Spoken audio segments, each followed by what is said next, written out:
Mark chapter 11 today on Through the Word, as our story enters the biggest week in history, Holy Week. Jesus walked the earth for about 33 years, but Mark dedicated more than a third of his gospel to this 1 week.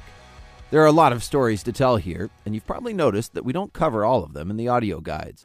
But I do hope that you read them all. Mark 11 opens on Sunday with Jesus' grand entrance into Jerusalem on a donkey's colt. For my thoughts on that story, check out the Matthew 21 guide. But here in Mark, we're going to jump to Monday and follow Jesus back into Jerusalem the next day. Now, speaking of following, have you ever tried to follow a story that lost the plot? What I mean is, it started in one direction, developed some themes and characters, and then suddenly you're in Wacky World without a clue as to how you got there. The movie ends and everyone walks out of the theater going, "What just happened?" I'll tell you what happened. They lost the plot. Now, the Bible is not like that. God is a much better author, and the whole story weaves together powerfully. God's people, however, have a bad habit of losing track of the point. I think that some people walk out of church the same way that crowd walked out of the theater. What was that even about? And that is exactly what we have here on Monday. In Sunday's story, we saw Jesus lamenting over Jerusalem, that they missed it. God told them what to watch for. He even pinpointed the day, and they missed it. It were not as though they didn't have reminders. In fact, that is exactly why Jerusalem was so full. Almost the entire nation of Israel came together, as they did every year, for one huge reminder.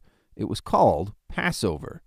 Passover is a feast, one of 7 annual feasts declared by God himself for the Jews to gather together to remember. Remember that God saved their lives, that he rescued them from slavery and from death by the blood of a lamb. Passover was a celebration of God's faithfulness and God's promises, because some things should never be forgotten. Basically, the feasts were God's way of making sure that his people didn't lose the plot. But then sometimes we can miss the point even when it's right in front of us.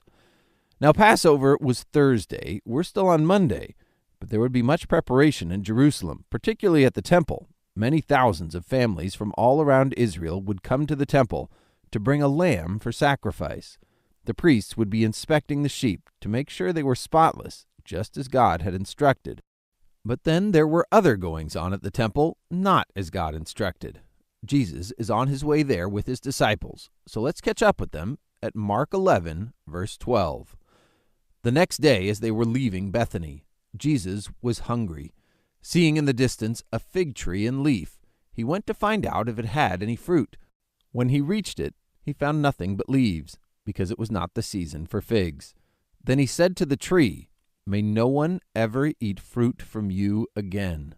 And his disciples heard him say it. Hold on a second. Did Jesus just curse a fig tree? Yes, he did. But why? Well, he didn't say. Not yet. I think sometimes Jesus makes a point by leaving you guessing and forcing you to think. We do have some clues. In the Old Testament, the fig tree is used in 2 places as a picture of the nation Israel, God's people. And fruit is used throughout the Bible as an outward sign of inner health. Good fruit means it's a good tree. So as Jesus approaches Jerusalem, he inspects a fig tree, picture of Israel, for fruit. What he found was plenty of leaves, but no fruit. What does it mean? We'll come back to that. Jesus is on the move, so let's catch up at verse 15. On reaching Jerusalem, Jesus entered the temple courts and began driving out those who were buying and selling there. He overturned the tables of the money changers and the benches of those selling doves, and would not allow anyone to carry merchandise through the temple courts. Now this scene is intense, pretty awesome. It reminds me that meek is not the same as weak. So here's what's going down. The temple of God, the place of worship, sacrifice, and prayer, was overrun by a money-making scam set up by the very priests who were supposed to lead worship. Here's how it worked. Jews from all over Israel and even beyond came together to worship and make offerings at the temple. When they tried to offer money, sorry, it's the wrong coin. No problem, though. My Uncle Vinny runs an exchange table. Trade your coin in with him, only cost you $50 to exchange, then God will accept your money. Or let's say you come to offer a lamb. Oh, sorry, there's a spot. I know you can't see it, but I have special training. No problem, though. My cousin Guido sells perfect sheep right over this way. That'll be another $200, and you're good to go. Oh, and God bless you. It was a racket, a scam that preyed on people's desire to worship God. Jesus was not happy. It was a mockery of faith, in contempt of the temple. And it was not the first time. John's gospel records Jesus had already chased these guys out 3 years prior, but they came back, so Jesus cleared them out again. And this was no polite protest. He knocked down tables, sent coins flying, cracked the whip to set animals running out, and doves flying off. One man against the mob, and on their turf. Only it wasn't their turf. It belonged to God. So when Jesus finished taking his stand, he stopped to teach a little Bible study. Verse 17. And as he taught them, he said, "Is it not written, 'My house will be called a house of prayer for all nations,' but you have made it a den of robbers."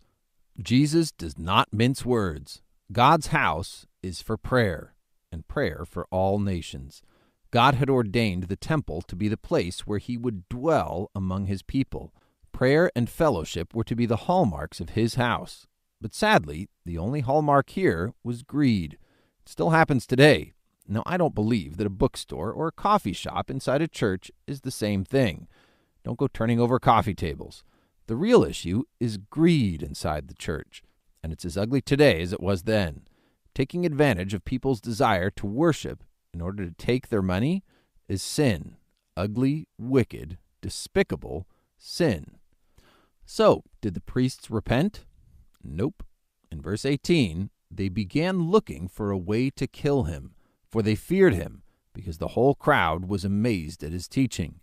When evening came, Jesus and his disciples went out of the city. So that is Monday. Read Mark 11, and as you follow the story, consider, are we still following the story? Have we lost the plot?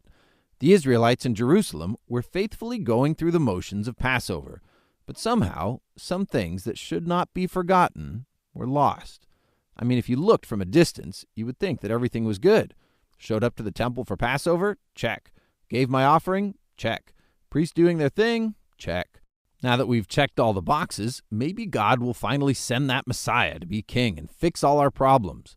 But the worship was empty, and the first problems to fix were inside his people. And what about us? Church is full on Easter? Check. Pastor is blabbing about something? Check. Drop some cash in the bucket? Check. But does God want your cash or your heart?